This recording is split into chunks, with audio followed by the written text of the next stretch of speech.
of all, I would like to introduce the moderator, Darren. Darren is the Digital and Innovation Director in Rambus Buildings Business Unit. Technology is at the heart of what Darren is doing, what he leads. So is computational design, design leadership, and the combination makes Darren the perfect moderator for this session. So I'd like to welcome back Sarah, Patricia.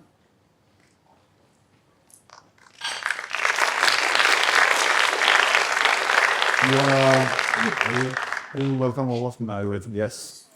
Patricia, Sarah, thank you very much.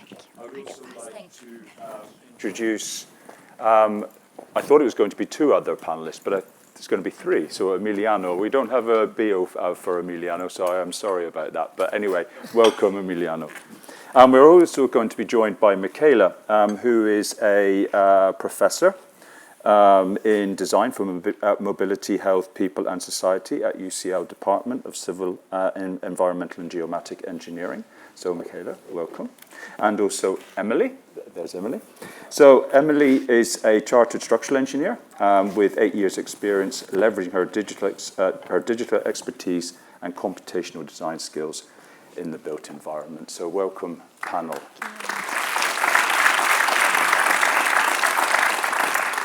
First of all, Sarah and Patricia, thank you so much. They were really thought-provoking, inspirational presentations. Michaela, Emily, thoughts on those? I know I was introduced as an academic, but something you don't know about me is that I rejoined academia last year. I worked for about 10 years in industry. And one of my experiences was actually around how do we use digitalization. But actually I was always very skeptical of digitalization and automation and all these emerging technologies because I'm a safety engineer by background. So for me, everything is driven by safety. So as long as it's not safe, I really don't care, even if it's, commercially interesting. I know my bosses didn't like me back at the time. I'm still, they don't do now either. But for me, that was important. Everything had to be human-centered. And I'm really, really, really pleased to see that this came actually through your presentations, that it's not always about increasing performance, but it's actually making spaces and places more humane, more attractive, aesthetically pleasing, and so on and so forth. So I think I'll leave it there for now. And yeah, thank you very much. Really thought-provoking presentations. Yeah, I agree. I think they were both really insightful. And I really like the idea that, particularly Patricia and yours, around outcome. And I think that's where the role of technology has kind of moved a little bit, not just from creating automation and making things faster or more efficient, but as you say, kind of actually adding value to society, to design, and to the sort of human experience. And something that's always attracted me around the world of kind of technology is how it can be used to help to kind of facilitate elements of design, which I think, Sarah, from your presentation, for how you've used it to kind of evolve, fabrication techniques through to the design methodologies, etc. So I think that was something that was really interesting to see about how Zaha's journey has been on that and how you're continuing to evolve the practice using technology for, living buildings, basically. Thank you. I'd like to start, Patricia, with what you were talking around on the analytical side of things. Some of the questions some of the things that we've been talking about earlier, of course, are the problems as multidisciplinary or interdisciplinary practices that we need to try and find those solutions together. And as you're sort of developing your form and function and your conceptual thinking, how are you using your technology platforms to invite the other consultants and engineers to come and collaborate, so you're then trying to optimize the design with embodied carbon, operational carbon, and so on and so forth? How does that work with your practice?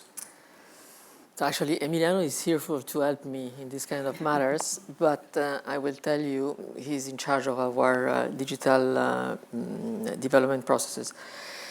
And I will tell you that the fact is that, of course, when you work in a building information modeling process, you work on real time with everybody. typically on platforms. But what is now becoming interesting is that, for example, the sustainability analysis of a project that came afterwards in the past, now is the starting point. So we start from this kind of analysis, which actually would impact not only the location of the project, but even the eventuality of not doing the project at all. And from that point, we start, of course, finding the outcome that we research that are, again, parameters that have nothing to do with the construction. It's about people behaviors, it's about economic goals, it's about finance, it's about durability, it's about... so you see, it's really not about buildings. So somehow we really stress our companions in trying to be freed from their skills and their real capability to follow us. This is, of course, pertaining to a certain phase of the project at the very beginning again. But then when you fix the goals for everybody, then it becomes extremely coherent. They really follow. This is today very much embedded in the process of design, which is optioneering, but not only because of shapes, also in which way you are going to select your materialities, in which way you are deciding about the building technology, because of maintenance or because of time or because of money, whatever. So it's about options. It's never about something that you decide to be done and you go through. So everybody contributes to select the best or the less bad option to go forward. So it's a huge collaborative effort. Yes, it's real time. We are only designing architecture. We do not have engineers in our firm, but we collaborate since the very beginning, since the programming phase with our partners. By the way, I don't know why I've got a high chair. I feel kind of a bit odd, but there we are. I don't know what's happened there. I sort of thinking about also, Sarah, when you were sort of presenting the projects, and it's like technology is unlocking the sort of art of the potential, isn't it? And the art of what can be achieved. The sort of beautifully sculpted shapes that you're producing as a practice are, amazing. How do you think that that's going to sort of continue to unlock what is actually possible when we can see what we can do today? Where do you see in the future that technology is going to bring all of those options to you, based on the fact that you are a hugely experimental, forward-thinking organization? How do you feel about that? As you see from the early projects, it's always about that process of research and experimentation. And every stage, technology has unlocked new potentials. And maybe like when people started to move away from the drawings and paintings and look at the digital, there were the same fears. Maybe now with AI, it's another level, but there was always the question of what that means. And we constantly look into the possibilities at micro level, macro level, and the whole collaboration possibilities with engineers, fabricators, and all the people involved in the disciplines, and add those layers of complexity with the knowledge we gain along the way. So that's why I wanted to conclude with one of the later projects, because it's all about the learning of the previous, adding up and kind of moving the projects ahead with what we gain through this process, basically. The art of creative thinking and pushing the boundaries. Some of the, of course, the things that we're dealing with and what we've been talking about this morning, of course, is the scale of the issue and the challenges we're trying to meet. And sometimes in individual development, and I'm pretty sure this applies to a lot of people here, that we're dealing with things on a project-by-project basis, all in a more granular way. How do you think, Michaela, technology can come together to look at the global problem and technology as a scalable element, that we can then start to be a lot more, as I use the word, collaborative. So we're trying to then manage at scale with the issues that are at scale. Yeah, thank you very much. That's a tough question, really, and thank you for asking it, actually, because our conversation today made me think. Originally, I come from Greece, and it's very easy, actually, to forget where you come from, and that the reality here in, let's say, Northern Europe is very different to the reality that people in South Europe experience, especially in a small country like the one I come from. And I'm going to tell you something which is not an exaggeration, really. So for countries like Greece, digitalization means turning something that is handwritten into a PDF file. And I know it sounds sad, but then at the same time, I think that we now, and I say we because I have a British passport now, but I think that we now, really, countries that are developed and they have the money and the capability and the capacity and the skills, we really need to listen and extend our arm and help these countries to keep up with our pace, because definitely some of them, many of them are lagging. And I know Greece is a European country and it's 4 hours from here, but it's miles away in terms of, maturity of technology. And I'm sure things are even worse in other corners of the world. So I think we really need to burst this small bubble we're living in and realize that we are running and others are crawling, pretty much. So this is one of the things, really, I would like to mention. And second of all, I would like to mention a term that one of the people that inspire me a lot, you may have heard of her. Her name is Dame Judith Hackett. She was one of the people that wrote the person that wrote the independent report following the Grenfell fire here in London that killed 72 people 7 years ago. And she was one of the very first people, actually, that talked about the golden thread of information. She didn't talk about BEAM or digital twins or anything fancy like that, but I think in practice what she was trying to do was to highlight the social value we can bring even by engaging with emerging technologies, again, for the sake of supporting, really, the end user, the people that you were showing us earlier. It really marked my memory that we're trying to install those wonderful panels. So it's all well and good, but are we thinking about these other, actually, components that make these wonderful things look wonderful, but do we cater for them? And we need more openness as well, obviously globally, which, as we all know, it's not the case everywhere in the world at the moment, and I'm afraid it will remain the case for the years to come. Thank you. And sort of building on that question of openness, I sort of would like to sort of then move into, I suppose, if technology is the vehicle, the fuel is data. And I was kind of interested in what you mentioned, Patricia, around the 7 terabytes of data each year that you produce as a 200-person practice. You can imagine when you, scale that to the many people who work in this industry. We are creating huge and massive amounts of data that sometimes we keep for ourselves. It's our own generated data and so on and so forth. But of course, the more that we are able to share data and able to then to try and find the optimization of that data.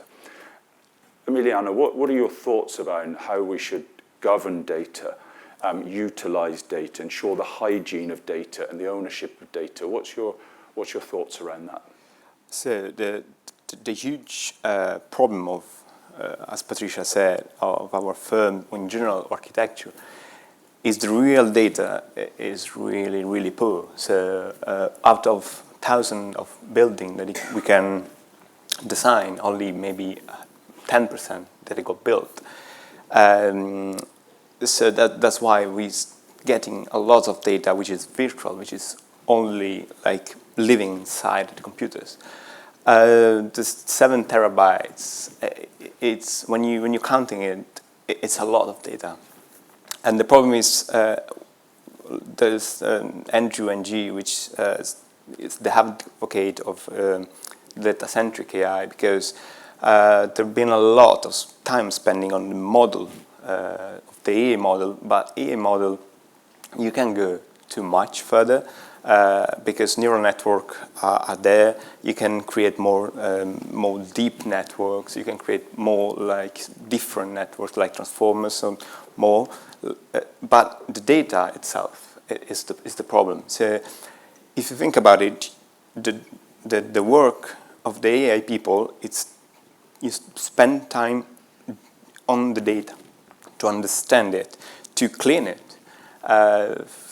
As I'm studying at university now, data science, to understand this. And we're spending in our team a lot of time to collecting data from our models, but it's not just collecting. It's collecting, analyzing it, because you might have a lot of data, but those of data, it's not useful for the purpose. It's not fit for purpose.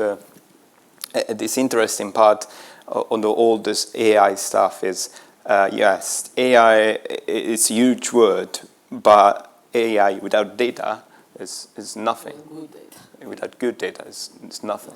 Exactly. Sometimes it's the data that has the true value, and not the technology, isn't And it? and one of the huge issue, like, it's we don't know on which data the software that are used are trained on, and they don't want to disclose it. So that's why, for like more and more, we're trying to train our own piece of models. And with that data, of course, that we utilize every day, we're exposed to every day. And picking up on a question that was raised this morning around the balance, or the human-machine interface, I suppose we could call it, the balance between the technology, the leverage of the power of what that brings us, and the human aspect. Emily, I was kind of super interested in how you sort of thought that, how we're progressing with that question, and where do we find the balance to make sure that the human interaction is leveraging the power of what technology brings and not the other way around? Yeah, I think that's a process that's sort of ongoing, of finding, at what point is, and looking at technology, what are the pros and cons of it, and also looking at ourselves, at where are the pros and cons of where we add value, and being able to find that sort of intersection where both technology and humans can work together collaboratively to kind of come up with the sort of best solutions, and using both the, predictive potential of AI, for example, as one, and using it to augment what we do rather than necessarily just assuming what it is, and also realizing our own biases, both as humans, but also when do we trust computers, when do we trust certain technologies, or when do we not trust it, as well as looking at the technology itself as to why are we, what are the biases that are inbuilt in that. So I think that's been a theme that we've seen throughout today. And really, it is an ongoing process, I think, particularly as we see more of these things advancing, really looking both at ourselves and the technology to understand where the benefits are and how we use them appropriately. Last question, and then I'll sort of open up to the audience. Just an open question to the panel. Traditionally, we've been working with technology partners on a more transactional basis. We buy some stuff, we raise some tokens, we open them, we pay for it. How should our relationship with technology vendors now develop to ensure that they are, of course, absolutely appropriate to the question that we're trying to answer here, but in a less transactional way, that they become part of the solution? Because the transactional model, of course, is what their business is built on. So how should we be collaborating and looking at technology partnerships as we move forward? I can say something. The problem of the technology partner depends on the size and the scale.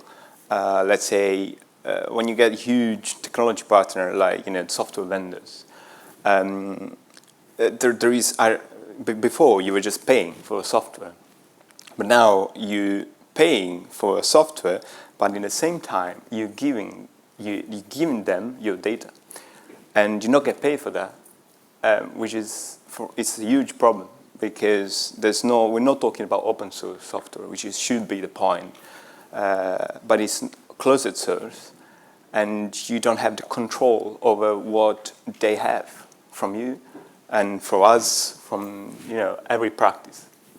So we need to start thinking more about that. So it's like, okay, I'm giving you tons of data, but what are you giving back to me? or I just paying you double the money because I pay you the money and I pay you the data. Great. So, audience, really wide, interesting, of course, subject. How should we sort of engage with the panel here? Who's got a hand in the air for some questions? Hi, so I'm asking this question from the perspective of an architectural designer, and this question is addressed to the two presenters just now, because I think both of you presented very interesting but different use of AI in the creative process, specifically at the start of conception. So when we use the term collaboration between us designers and technology, there's this interaction that must happen between the machine and the human, especially in Patricia's presentation. And I just want to ask you two how you decide where to draw the line between, or how do you figure out in your careers where you draw the line between letting go and letting the machine decide and conceive versus your own input of human. So kind of this human-in-the-loop system of using AI, where do you draw the line between you and the machine, and what is this language? Because this is the new interesting part of creativity now. So I just, yeah. Thank you. Actually, the line is very much the point. What is very human, I mean, a calculating machine doesn't have self-awareness. So the machine cannot understand what is good or not, which is the big issues on some of the big hallucination from deep learning. This is what we bring to the table. And the purpose, the meaning of what we are doing, and the ethical goal that we are pursuing is the line that will never be surpassed. So the machine is a tool. AI is an ancillary tool to what we are looking for. That will you can keep this control only if you really build again a language that maintains the transparency, the human capability to understand what is happening in the calculation. That's why the language is so important. That's why the structure, the framework, and the ethical parameter that is deterministic, is not probabilistic, is not, statistic, has to be maintained, and at least in our disciplines. At least in our disciplines. Yes, I completely agree with Patricia. I think AI is definitely a tool. We're leading this process and we're integrating into the way we work, and with the ultimate goal of creating better architecture, better urban design, better products. But the process is led by us as the designers, and we really are implementing them as ways of achieving that better response. Thank you. Next question. Thank you for the excellent presentation so far. AI capabilities are increasing at an ever-increasing rate. They've got exponential growth with computational power, and certainly the most recent version of ChatGPT, for example, can now solve maths, physics, and chemistry problems to the level of a domain expert PhD student. So if we assume that this trend continues and that they have the capability to do a lot of the technical work that would normally be done by humans, what does the role of a designer in the built environment look like in 5 years' time? We should. Okay. We should stop trying to solve problems, because this will be probably a matter of other kind of paths. We need to ask questions in which somehow we do have already the answer. This is the way to lead this. I mean, it's extremely relevant that a lot of problems, like the creation of microorganisms that can somehow interact with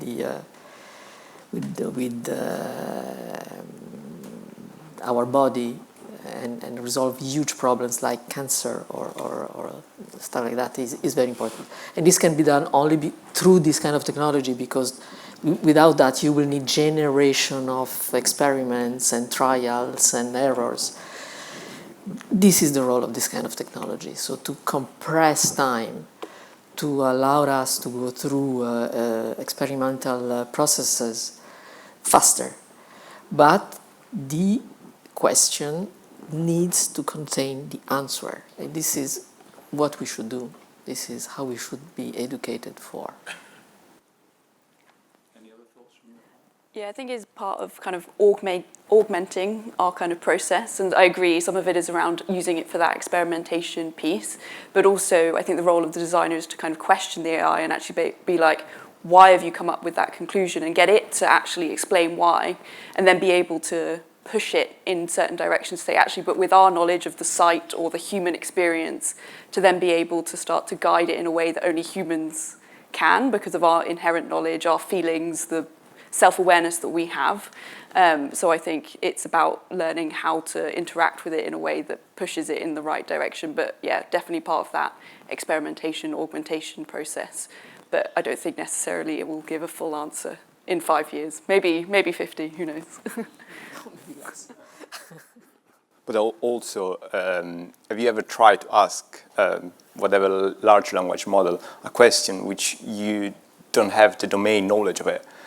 It gives you an answer which might be correct, but you don't know. So that's not the point. We still need people, like domain expert on that knowledge, because otherwise it's something that you can't understand. Okay, in that case. Thank you. Thank you very much.